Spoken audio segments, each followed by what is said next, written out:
সেটা দেবার সাথে সাথেই কিন্তু এটা কিন্তু একেবারে একটি ম্যাজিক স্বাদে পরিণত হলো। আজকে বানিয়ে ফেললাম থোড় পেঁপের নিরামিষ কাবাব। দেখুন কত সুস্বাদু একটা কাবাব তৈরি হয়েছে। আসুন দেখে নিই কিভাবে বানালাম এই কাবাবটা। নমস্কার, আমি পারমিতা, আপনারা দেখছেন পারমিতার পাকঘর। এখানে রয়েছে কিছুটা সেদ্ধ থোড়, এর মধ্যে কিচ্ছু নেই, না আছে লবণ না আছে কিছু, শুধু কেটে এটা সেদ্ধ করে থোড়ের যে একটা কষ হয় সেটা বার করার জন্য সেদ্ধ করে রাখা আছে। এবারে এখানে রয়েছে কিছুটা পেঁপে, কাঁচা পেঁপে এবং রয়েছে কুমড়ো। দেখুন অল্প একটু কুমড়ো আর রয়েছে কাঁচা পেঁপে। এই কটাকে মিশিয়ে আমি প্রথমে, যেহেতু থোড়টা হাতে কিন্তু ম্যাশ করা সম্ভব নয়, ঠিক সেই কারণের জন্য আমি এইগুলোকে সব মিশিয়ে একবার মিক্সিতে ঘুরিয়ে নিয়ে আসবো। দেখুন এরকম একটা বাটা কিন্তু তৈরি হয়েছে। একটুখানি মিক্সির মধ্যে দেওয়ার পরেই কিন্তু এটা একদম পারফেক্ট একটা বাটা কিন্তু তৈরি হয়ে গেল, না হলে কিন্তু থোড়টা হাতে ম্যাশ করতে একটু অসুবিধে হবে। এটা একটা সুস্বাদু তো বটেই, তার সাথে সাথে এটা একটি স্বাস্থ্যকরও কিন্তু নিরামিষ একেবারে সুন্দর কাবাব। দেখুন একদম পারফেক্ট বেটে গেছে। আমি দিয়ে দিচ্ছি একটু আদা, একটু কাঁচা লঙ্কা। এই যেটা বাটলাম এর সাথে আমি এক এক করে এবারে মিশিয়ে দেব। প্রথমে দিচ্ছি এই যে আদা এবং কাঁচা লঙ্কার যে পেস্টটা আমি বানিয়ে নিয়ে এলাম সেটা দিয়ে দিচ্ছি। একটু কর্নফ্লাওয়ার, কর্নফ্লাওয়ারটা একটু বেশি পরিমাণে দিতে হবে, যেহেতু পেঁপে এবং কুমড়ো রয়েছে তাতে কিন্তু একটু জল জল থাকে। আমি এখানে অ্যারাউন্ড 3 টেবিল স্পুন মতন দিলাম। এটাকে আরো বাইন্ডিং করার জন্য আমি দিয়ে দিচ্ছি এখানে একটা আলু সেদ্ধ, দিয়ে দিচ্ছি একটু কাবাব মশলা। আপনারা কাবাব মশলা মার্কেটে খুব অ্যাভেলেবেল থাকে, যে কোনো কাবাব মশলা আপনারা মার্কেটে 10 টাকা করে প্যাকেট বা বড় প্যাকেটও কিনে রাখতে পারেন। এরকম আমি দিয়ে দিলাম 3-4 চামচ মতন কাবাব মশলা, একটু খাবার সোডা দিয়ে দিচ্ছি, একটু লঙ্কার গুঁড়ো দিয়ে দিচ্ছি, একটু হলুদের গুঁড়ো আর দিয়ে দিচ্ছি একটু ধনের গুঁড়ো, দিয়ে দিচ্ছি একটু জোয়ান। বাড়িতে পিৎজা আসার পরে আমাদের কাছে কিন্তু এই অরিগ্যানোর প্যাকেটগুলো থেকেই যায়, সেই অরিগ্যানো একটু মিশিয়ে দিচ্ছি। আজকে যে রেসিপি আনলাম সেটা কিন্তু সম্পূর্ণ একটি ইউনিক রেসিপি, তাই আপনারা সব সময় ইউনিক রেসিপি দেখতে আমার চ্যানেলটিকে কিন্তু সাবস্ক্রাইব করে রাখ। এটাকে চটপটা বানাতে আমি দিয়ে দিচ্ছি একটু পরিমাণে সস।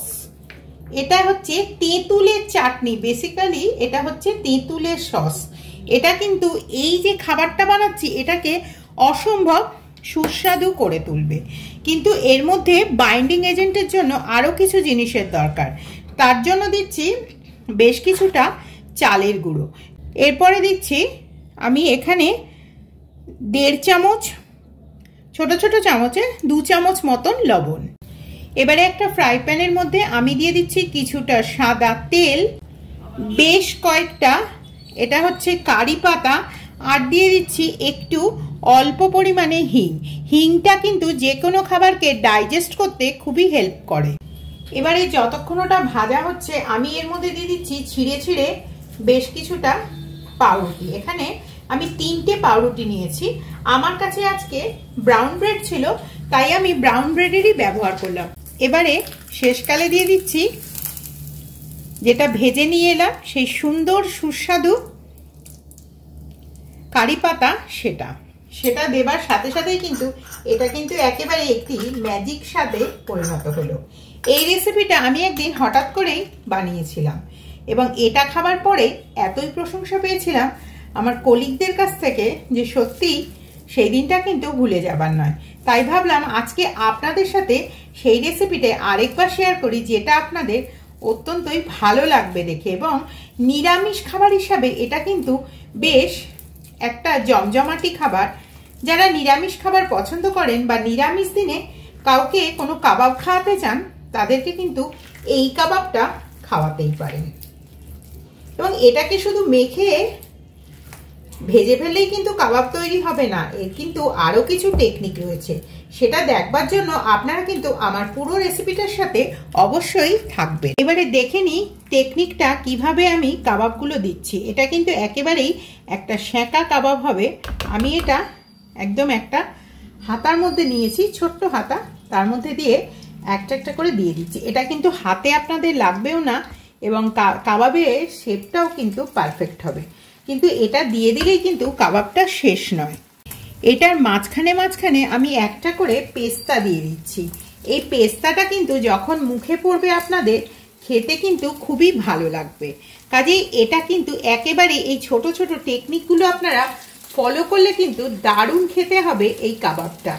রিয়েলি টেস্টি কিন্তু এই কাবাবটা। দুটোতে দিলাম কাজু, একটাতে দিচ্ছি অ্যালমন্ড। আপনারা আপনাদের পছন্দের মতন যে কোনো ড্রাই ফ্রুটস কিন্তু ব্যবহার করতেই পারেন। আমি ব্যবহার করছি এই ড্রাই ফ্রুটসগুলো। এটাতেও দিচ্ছি একটা অ্যালমন্ড। কাজু থাকলে কাজু, কিশমিশ বা যে কোনো অন্য রকম ড্রাই ফ্রুটস আপনাদের কাছে যেটাই থাকবে সেটাই কিন্তু ব্যবহার করবেন।